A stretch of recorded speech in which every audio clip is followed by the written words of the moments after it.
একটা জিনিস প্রথমেই দেখাই, তারপরে ভিডিওটা বানাচ্ছি।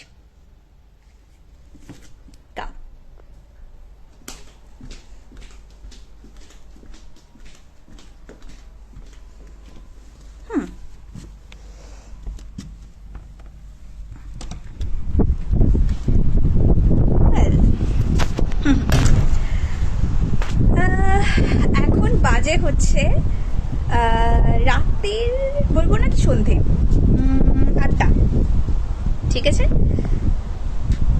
এই পরিমাণ রোদ, এই যে আমাকে দেখা যাচ্ছে না, অন্ধকারে মানে হয়ে যাচ্ছে, এত আলো রোদ। তো আর আজকে এতদিন বাদে একটু হাওয়া দিচ্ছে, যাই হোক, যার জন্য ভিডিওটা করা।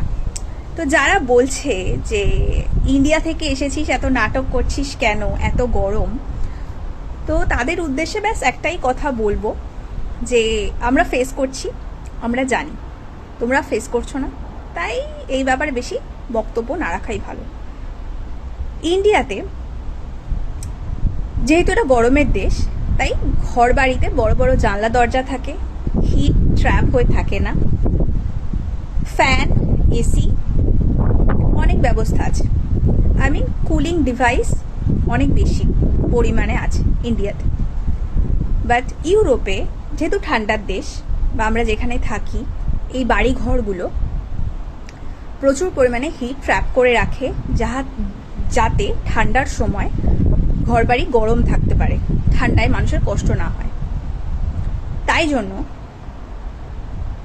ইন্ডিয়াতে 40-45 ডিগ্রি গরম সহ্য করা অনেকটা ইজি, ইউরোপে 35 ডিগ্রি থেকে 38 ডিগ্রি গরম সহ্য করার চেয়ে। আর এখানে ইউরোপে আমার মনে হয়, আমার ব্যক্তিগত মতামত, ইন্ডিয়ার সূর্যের আলো আর ইউরোপের সূর্যের আলোর মধ্যে ডিফারেন্স আছে। এখানকার সূর্যের আলো প্রচণ্ড স্কিন বার্ন করে, যেটা আমি ইন্ডিয়াতে এতটা বেশি ফিল করিনি। তাই এসব আজে বাজে নাটকীয় কথাগুলো প্লিজ বলো না, যা ইন্ডিয়া থেকে এসেছিস, ইউরোপে এত নাটক করছিস কেন, এটাই বলার ছিল। বাই।